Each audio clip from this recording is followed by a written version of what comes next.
It's time for NCW Life News on the NCW Life channel. The latest from the Wenatchee Valley and North Central Washington with Steve Hare, Grant Olson, and sports with Eric Granstrom. Good evening and welcome to NCW Life News. I'm Grant Olson. Here are a few of the stories we're following for you tonight. A cougar is on the prowl in East Wenatchee. Wildlife managers monitor a group of endangered pygmy rabbits. The Tumwater Inn in Leavenworth closes its doors, and a remarkable man who competes in a 2,745-mile cross-country bike race. Later on, we'll have your sports, your weather forecast, and our feature story today. But first, we begin tonight with a photo that was making its rounds on Facebook this morning of a cougar sighting in the East Wenatchee area. The animal was observed wandering through the neighborhoods on the north side of town in the Northwest Cascade Avenue area. Sergeant Dan Klump with the Washington State Department of Fish and Wildlife explains. Right now we're continuing to monitor.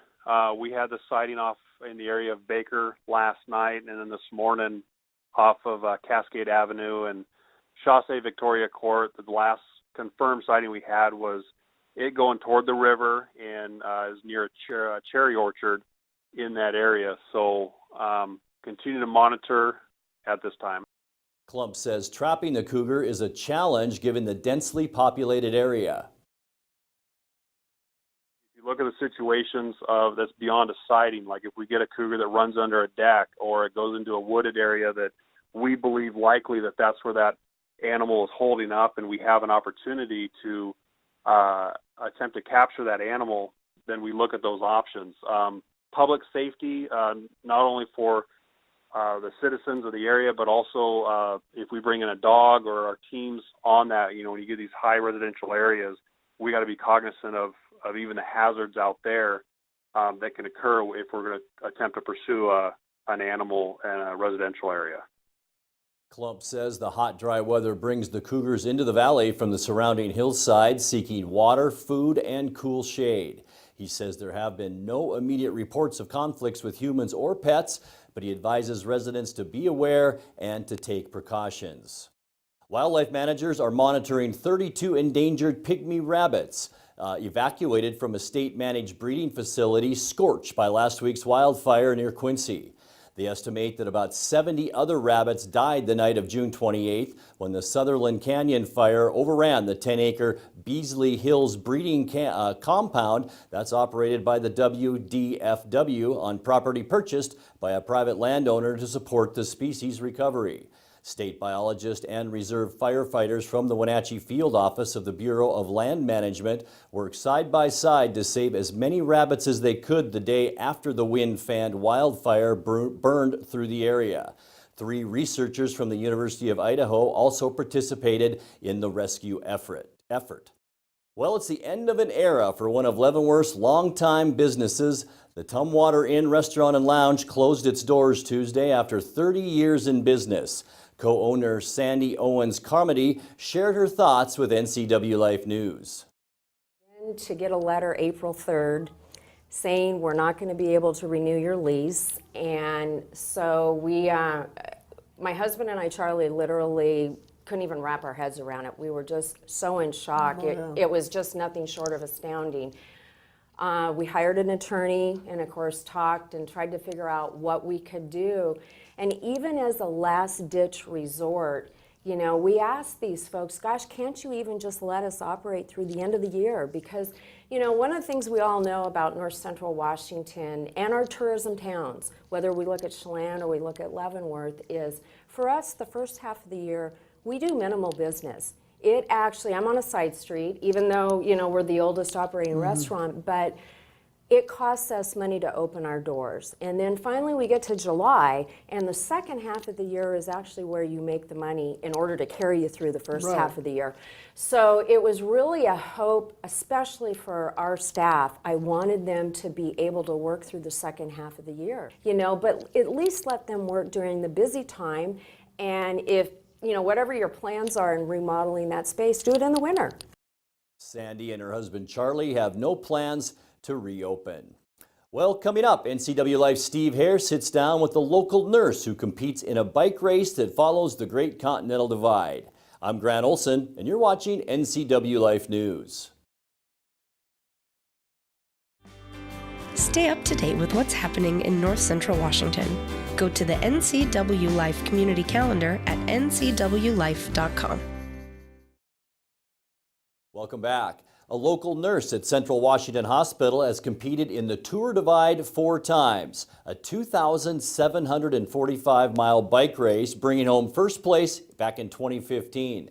NCW Life's Steve Hare caught up with him to learn more about his adventures. We'd like to welcome to NCW Live studios right now, Josh Kato. He's a nurse practicing at Central Washington Hospital and the clinic through Confluence Health. But he's also a competitive mountain bike rider, endurance bike races that he's involved in. And he's here to tell us about a race that he's been doing now for the last 4 years. It's called the Tour Divide Race. And it's a really epic adventure because it's over 2,700 miles. It begins in Banff, Canada, and ends in Antelope Wells, New Mexico, at the Mexico border.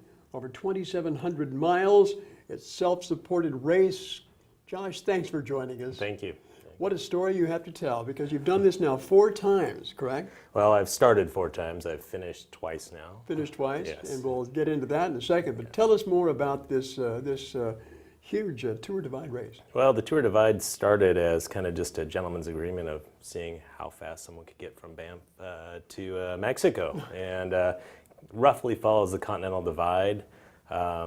Basically, it follows mostly the motorcycle track that's kind of been established down the continent. There is a hiking trail, but that's a little too rough for and would take too long for most of us to ride it on a bicycle. So we closely follow more of the gravel roads and Jeep roads down the route. It's about 10% single track, 10% pavement, and the rest is basically just primitive roads, gravel roads, dirt roads. Boy, what a lonely adventure that would be, and it's all self-supported, as I understand. It is, You're fully self-contained. Correct, yeah. We basically carry our own sleeping gear and all of our own repair items. We can procure any repair items that we need along the route that would be publicly available, but there is absolutely no outside support available. So nobody can be following you along in a van, giving you supplies, no prearranged meetings along the way. So yeah, it's pretty much a self-supported ride, and you do ride most of it alone. And you won the race, as I understand, in record time. I did. In 2015, it was quite a race. We had a very competitive field, and I was able to manage to get to the front and win that race. Yeah. 2,700 miles in what, 14 days? In 2015, yeah, I finished in 14 days and 11 hours, which at the time, yes, was a record. You got to tell us how you do that. That just amazes me. The physical challenges that poses alone. It does. Interestingly, for most of us, it actually becomes more of a mental race, though. It's just such a long race, and you're out there so much alone. It really becomes more of a mental challenge than it does a physical. I mean, yeah, you've got to get on your bike and you just keep riding it. Mm-hmm. And a lot of it comes down to short stops. Most of us don't sleep more than 4 hours a night. Kind of minimize those stops. We just grab what we need at a gas station for the most part and get on the bike and eat it on the bike. And when we're tired, we fall in the ditch and go to sleep for a while. Well, there's a lot of climbing involved. There is. It's a very mountainous route. We cross the divide numerous times, the Continental Divide numerous times on the race. And we're basically just going up and down mountains from one mountain range to another. And it does a lot of climbing, but at the same time, then you get a lot of descending as well. Yeah. Josh Kato joining us here on NCW Live News right now, sharing his participation in the Tour Divide race. Now, as I understand it, again, you've been involved in this race 4 times. You've only finished twice. Could you tell us the other 2 times? What happened? Well, I think the overall finish rate is only about 50% for most people in this race. So I think I'm right on the right on the mark now. In 2014, when I competed in the race, I got about 500 miles into the race. Ended up crashing. There was quite a bit of snow that year and mud, so I ended up crashing in the snow and mud. And broke your leg. Ended up, fracturing my fibula. The thing that actually got me out of the race was I tore my hamstring. I just couldn't move that leg anymore. But I got about 1,000 miles down the route after that crash, and ended up having to withdraw. I just physically couldn't pedal anymore. I thought it was going to be the only time I was going to be able to compete in the race, so I really wanted to push and see if I could finish out. But Heard you had a close encounter with maybe a road rage incident one year. Yes, that was last year. So in 2016, close actually to where I crashed in 2014. I was driven off the road by a pickup truck and ended up going off the road. Is this in Canada or U.S.? It was in Montana, actually. Montana. Yeah, it was in Montana, and a very narrow road, steep hillside, so I ended up going off the road at that point and had to withdraw again. So you're done with the race this year? I am done with the race this year. I finished in 15 days, and I believe it was 6 hours this year. How many riders?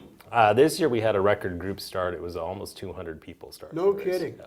So, I mean, and they're all from all over the United States and Canada, I would imagine. Correct, and actually we've got a large international contingent as well. So what kind of equipment do you use? What kind of a bike? Basically, we're using, a lot of people are using just kind of a standard mountain bike specialized for more of this type of riding. I mean, we've got to have gear that's going to go 2,700 miles, hopefully. Yeah, so you go through a lot of tires. Well, actually, one set of tires will get most of us. No kidding. From one end to the other. It gets pretty thin by the end, but yeah. So I'm riding a Salsa gravel type of bike, though. Okay. It's the brand of bike that we use, and they're very large into the gravel grinding, adventure type of biking, bike packing. Composite? Yes, yeah, correct. Yeah, all very carbon lightweight. fiber, lightweight stuff. Yeah, weight becomes a big issue since you're climbing over 200,000 feet. The less weight you have, the faster you'll go. Well, obviously you have to be pretty economical in terms of what you're packing with you too. We do, yeah. For instance, this year I didn't even carry a sleeping bag. I basically just carried my down jacket and actually a pair of down booties and an extremely lightweight bivy sack. Not the perfect thing for a good night's sleep. No, but how much sleep do you get during the race? After riding 200 miles in a day, you're pretty sleepy, so I can sleep anywhere pretty much. Now you talk about the races on your blog, and you also describe it as a character builder for you and your wife. So tell us about that. Well, my wife competed in 2014 as well, and she did finish the race that year. The year I had to drop out. Her name Valerie? Valerie, yes, yeah. So she completed the race in 2014. And it's great fun. I mean, we go out for our training, and spending night up in the mountains with the bikes is great. It's backpacking, but with the bike. Oh, that's wonderful. Yeah. So you're planning to do it again next year? We'll see. My body might need a year off. I'm not sure, but at this point, a couple weeks after I finish, it looks more attractive again. Well, what's the prize at the end of the line? What do you get for winning? Satisfaction. That's it. Huh? Yeah, it's basically there's no entry fee to the race. There's bragging rights. It's bragging rights. Yeah, and I mean you get a bit of exposure, so a little bit of sponsorship here or there, but it's mostly just for the accomplishment of doing the race more than anything. Wonderful. Well, you can learn more about Josh Kato and the Tour Divide race on your blog site, and we'll share that with you a little bit later on as well. What is the blog site again? faroutwanderings.com, I believe it is. Yeah, just do a Google search. You'll find him there. But again, hey, thanks for stopping by, Josh, and good luck to you. Well, thank you, Steve. And good luck with your work as well. A nurse at Confluence Health. Josh Kato joining us on NCW Life News. Thank you, Steve, for that report. You're watching NCW Life News. Coming up next, Eric Granstrom has your sports update, followed by our feature story today. That and much more still to come on NCW Life News. Stay with us. Get the fastest internet available in North Central Washington by switching to LocalTel and get speeds up to 1,000 meg. Call 888-8888 today or go online to localtel.net. And now it's a sports update on the NCW Life channel. And a good Wednesday evening. The Wenatchee Apple Sox had its 9-game home winning streak snapped by the Cowlitz Black Bears last night. 7-2 decision in Paul Thomas Senior Field. And its second start against Wenatchee this season, Cowlitz starter Trevor Kahn held the Sox scoreless into the 7th when he finally surrendered a 2-run homer to Jalen Garcia. And the 2-2 to Garcia from Kahn. Upper half cranked in the air to left field with a bit of carry. Going back to left fielder Quiggle. It's up and it's gone. A 2-run home run for Jalen Garcia to left field. The comeback is on. His second home run of the season. As heard on the Apple Sox Radio Network with the voice of the Sox, Trevor Williams, the Bears jacked 3 home runs on the night, a solo shot in the first by Niles Nygaard, a 2-run homer in the 7th by Delvin Granberg, and a solo homer in the 8th by Marco Venezuela. Jake Taylor paced Wenatchee's offense with a 3-hit night. The win for Cowlitz was the 3rd out of 4 this season against Wenatchee and 8 out of the past 10 all time. Tonight's Cougar night at the ballpark with Game 2 between Wenatchee and Cowlitz. The WSU Cougar Cruiser will be at the 7:05 game, and those wearing Washington State University gear get a discount on admission. Also in the West Coast League last night, it was Bellingham falling to Bend 10-0. Grant Larson pitched 6 innings scoreless with 5 strikeouts for the Elks win. Gresham got by Walla Walla 5-4. Jordan Barkis was 3 for 3 with a double and 2 ribbies to lead the Wolves in the win. Corvallis doubled up Kelowna 8-4. Jordan Cassar with a 2-run double as the Knights come from behind for the win.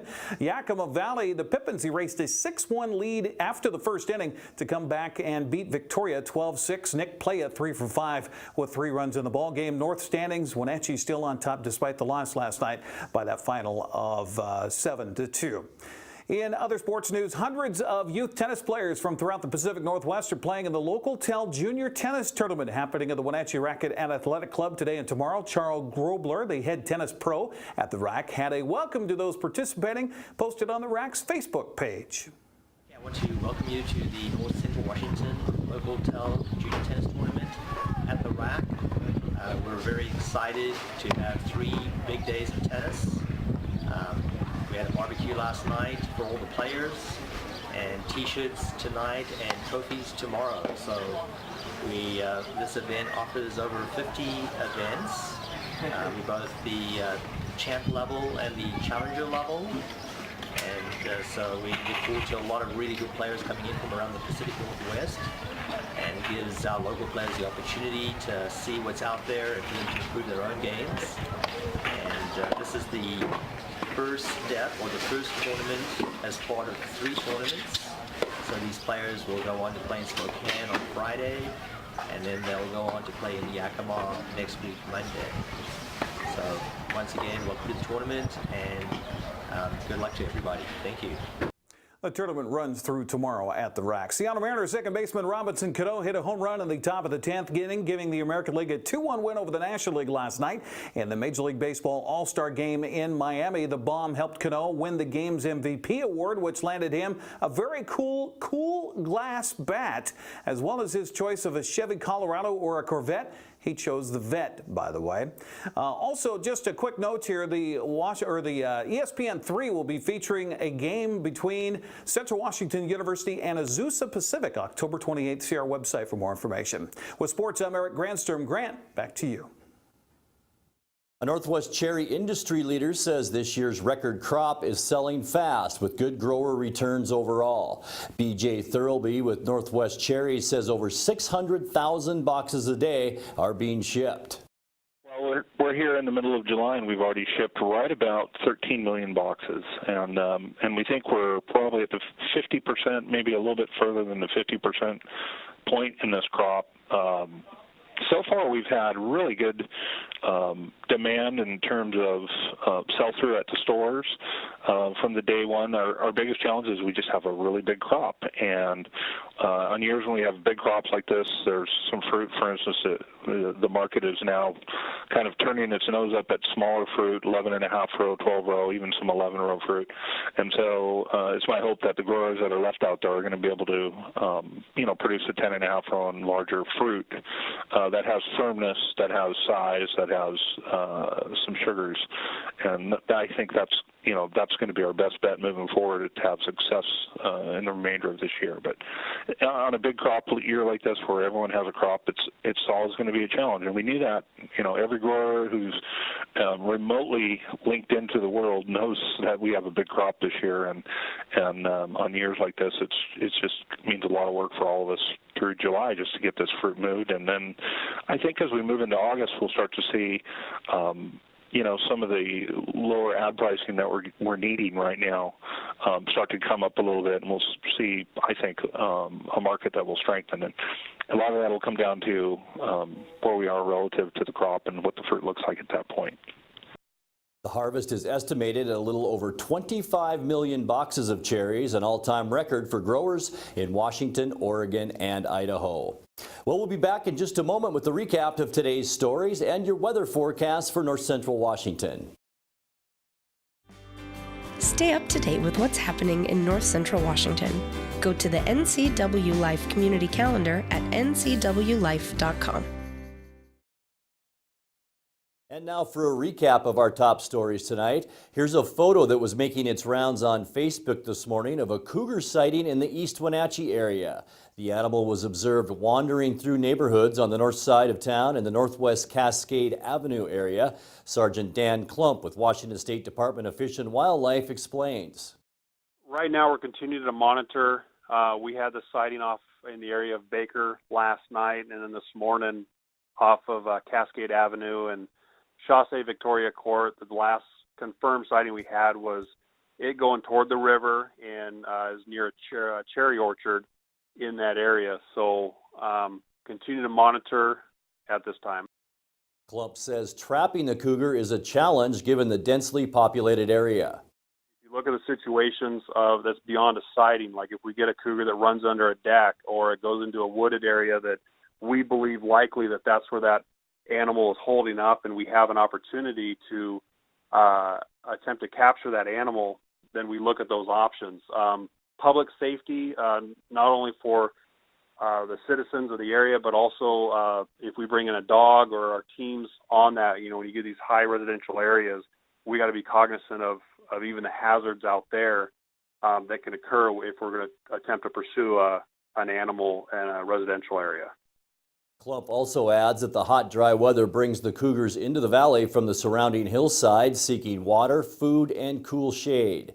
He says there have been no immediate reports of conflicts with humans or pets, but he advises residents to be aware and to take precautions. Wildlife managers are monitoring 32 endangered pygmy rabbits evacuated from a state-managed breeding facility scorched by last week's wildfire near Quincy. They estimate that about 70 other rabbits died the night of June 28th when the Sutherland Canyon wildfire overran the 10-acre Beasley Hills breeding compound operated by the Washington Department of Fish and Wildlife on property purchased by a private landowner to support the species recovery. State biologists and reserve firefighters from the Wenatchee Field Office of the Bureau of Land Management worked side by side to save as many rabbits as they could the day after the wind-fanned wildfire burned through the area. 3 researchers from the University of Idaho also participated in the rescue effort. And now your weather forecast for North Central Washington. What we're seeing out there is high pressure continuing to build throughout our area, and we can expect dry, warm weather to dominate our weather pattern the rest of this week and right into this weekend. Today, very warm temperatures in the upper 80s to lower 90s. We'll drop down to about 64 for a low tonight. Tomorrow, more of the same, a little bit warmer tomorrow. Sunshine and 91 degrees for your Thursday. And then the warm-up begins on Friday. 94 degrees with sunny skies and light winds, upper 60s for low Friday. As we get into the weekend on Saturday and Sunday, Saturday looks to be our warmest day at 96 degrees. We'll drop down to 65 Saturday, and then that little bit of a cool down on Sunday into the first part of next week. 90 Sunday, 89 Monday, sunshine, and 88 degrees as we work our way into Tuesday. Maybe a few clouds on Tuesday night with lows into the mid-60s. Well, that will take care of our news tonight. For more on these stories and other news from around North Central Washington, you can find us on Facebook or our website at ncwlife.com. And remember, if you see news happening or have video you'd like us to use, we'd like to hear from you. You can send us an email at news@ncwlife.com or give us a call at 888-NCWL. That's 888-6295. I'm Grant Olson. Thanks for joining us and have a great night. This has been NCW Life News on the NCW Life channel. For more news, log on to ncwlife.com, like us on Facebook, and follow NCW Life channel on Twitter. Get the fastest internet available in North Central Washington by switching to LocalTel and get speeds up to 1,000 meg. Call 888-8888 today or go online to localtel.net.